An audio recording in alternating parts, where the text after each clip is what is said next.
Hi everyone, I am Cindy from Happy Immunity and welcome to my program, Cindy Listens. At makakasama natin ngayon at makakapanayam si Maria. Maria, kumusta? Mabuti naman.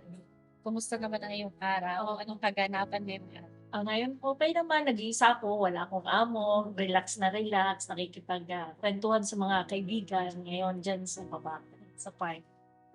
Gaano ka nakatagal na nangingibang bansa? Bale kung dito sa amo ko is 13 years ako pero nakarating pa ako sa dalawang bansa pa, na Balikan dito. dalawang taon na. Kumusta naman? Ano ba yung naging goal mo para makibang bansa? Sa mga anak, sa makapag-aral ng maayos, tsaka kasi nawalan ng trabaho asawa ko noon. Bale no choice. Na kailangan ko talagang lumabas para mabuhay ng maayos ang mga anak. Paano mo nababalanse galing nasa ibang bansa ka? Paano mo nababalanse yung oras mo sa trabaho at oras mo para sa pamilya? Kasi ang amo ko naman kasi is dito is hindi siya masyadong kagaya ng ibang amo. Nakaka-cellphone na po, nakaka-Bluetooth, kahit walis ng walis si Inday, kausap ko anak ko. Basta ang ano lang ng amo ko, kahit inig ka ng inig, basta kumikibo ka, wala siyang problema. Tapos, sa gabi, kaya 'pag minsan sa gabi, wala ka nang sasabihin sa mga anak mo, may time na ako para naman sa sarili ko, nood-nood ng alam mo na, Korean. Episode-episode. Oo. Nakailang season ka na po ba? Ang anak ko naman ay Disney, lahat na lang 'yan palit-palit, Disney Disney Plus, Netflix. Kasi nga meron akong time sa umaga kasi nga hindi siya masyadong kagaya nung iba na hindi mo puwedeng hawakan cellphone mo, hindi, Oo, hindi oo, gano'n. kasi meron silang patakaran na 'pag ito ang trabaho mo, ito lang Hindi. talaga. Habang nagwawalis yung Day, si amoy na andon, stay in pa siya. Dakdak ako ng dakdak ako. Well, yun 'to, tahimik ako basta may panahon mga anak ko naka-online, sige ako, istorya-istorya sa kanila 'pag minsan sa mga kaibigan. Basta hindi siya masyadong mahigpit, pero ang basta lang, ang trabaho mo tatapusin mo. Ayun naman, Oo, nag-iisang ano. ayun lang ang ano, kaya hindi masyadong mahirap. 'Pag day off mo, sabihin natin, paano mo binibigyan ng free time yung sarili mo?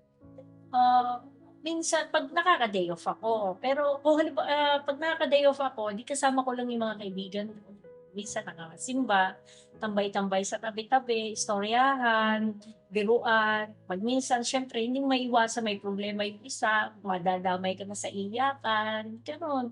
Yun lang ang ginagawa namin para tsaka share-share ng problema ng isa't isa para kung ano may nararamdaman mo, kahit papaano is gagaan, hindi yung iyo lang.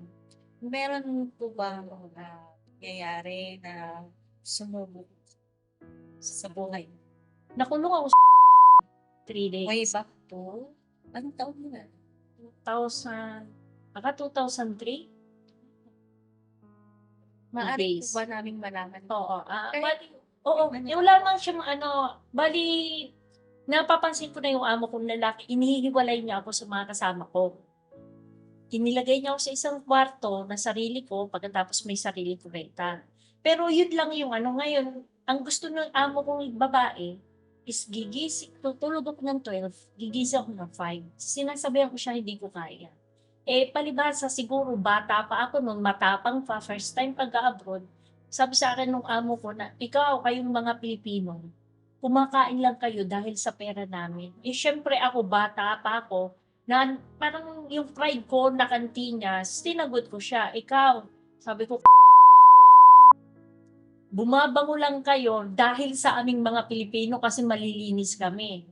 Sabi niya, "Pakukulong kita, tatawag ako ng pulis." Sabi ko, tumawag ka pa maya-maya nandiyan na nga po yung nakulong ako. Nandiyan na yung yung patrol.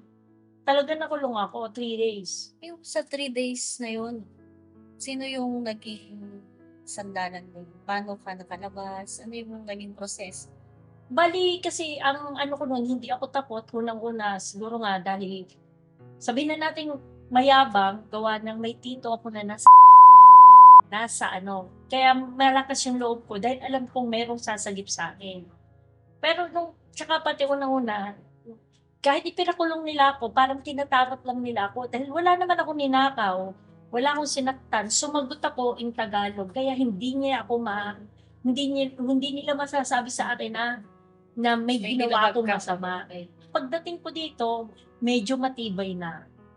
Sumuk na talaga. Oo, hindi na ako alam ko na yung hindi ko dapat gawing Gawin. pagsagot sa amo ko kasi naranasan ko makulong. Kahit pa sabihin mong 3 days ka lang, is yung nakita ko yung sitwasyon ng mga ibang Pilipina, ibang lahi, na talaga kung ano lang yung suot nila, yun lang. Walang iraman sa damit, walang angis, walang sabon, nililigo ka lang, tubig lang, basta lang maano. Pero okay din naman, na-experience ko. Kaya nga pag nagkikwento ako sa kanila, itinatawa ko lang. Akala nila hindi totoo, talagang ako'y nakulong. Sumuk na talaga. So, kaya medyo matibay ako. Dito sa mga amo ko, kaya dito, di gaya kami ng termination letter. For 1 year. Ano yan? Paano yun kapag halimbawa may problema ka sa Pilipinas, halimbawa may dumarating sa atin kasi mga problema na mababalitaan Oo. tayo. Nandito ka sa Malayo. Paano mo yun solusyonan? Minsan, naiiyak pagturo lang sa akin, sulat mo lahat ng sama ng loob mo. Sinusunod ko siya. Tapos sunugin mo, kaya at putol-putulin mo, itapon mo dun sa ano mo. Isang pamamaraan yun. Oo. Tapos sunugin mo, tapos tingnan mo yung usok, bakit na? O yung problema mo, wala na. Parang ganun lang. Lutuin mo lang yung sarili mo. May nakuha tayong idea. Yun, luto ko lang sa sarili ko. Tapos na, ganun lang. Nanonood ng TV, nanonood ng YouTube. Huwag kasi pag lahat ng problema mo dito, isipin mo, iyak talaga. Lalo na ako, mabigat yung dinadala ko. Nung iiyak ako, ay nako, kanina pa. Kaya hindi nga kasi nga, kumbaga sa tinatanggap ko yung nangyayari sa akin.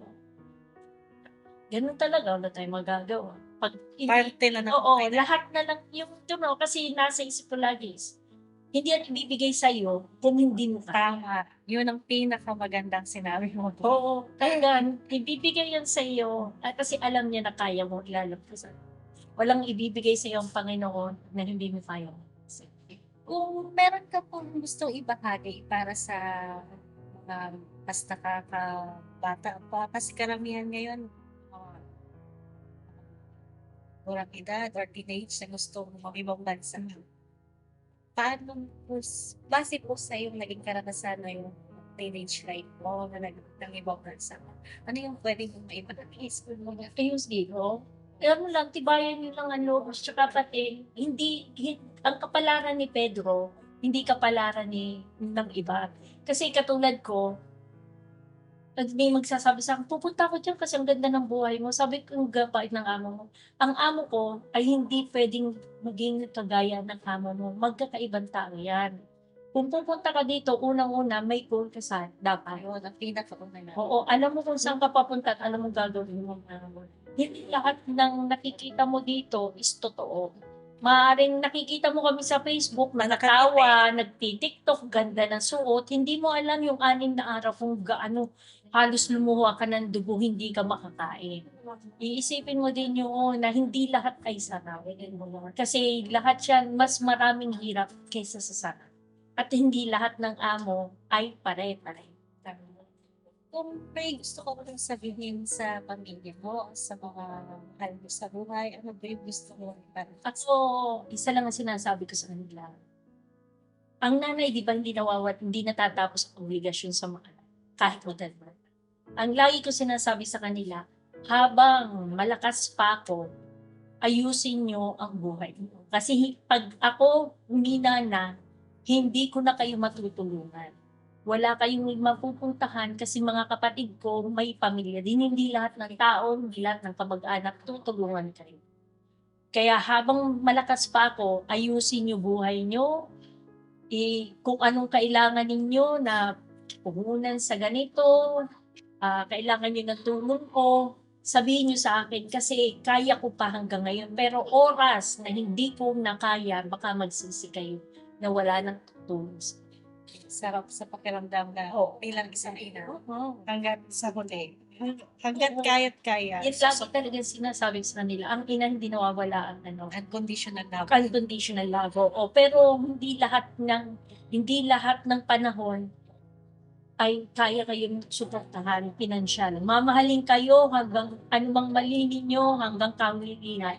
Mamahalin kayo ng magulang ninyo, tutulungan kayo. Pero hindi habang buhay pinansyal. Kaya, ang unang-una niya na sabi ko sa kanila, gawin nyo ang kahit gusto nyo gawin, kahit pa hit and lugi. Talaga tinutulungan ka lang, subukan nyo kung saan kayo magkakaigi. Nagkaigi kayo dyan, ituloy nyo. Kailangan nyo pa ng tulong, tutulungan kayo hanggat kaya. Salamat po sa napaka-memorable experience at memorable. Alam namin na kapupulutan ng aral ang iyong binahal. Salamat sa Happy Unity sa pag-interview sa akin na marinig ng iba yung aking life experience.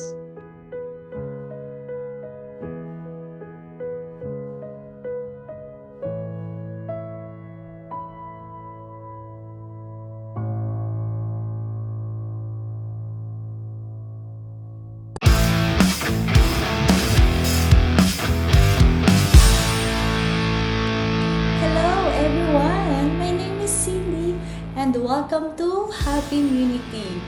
Please don't forget to subscribe and hit the button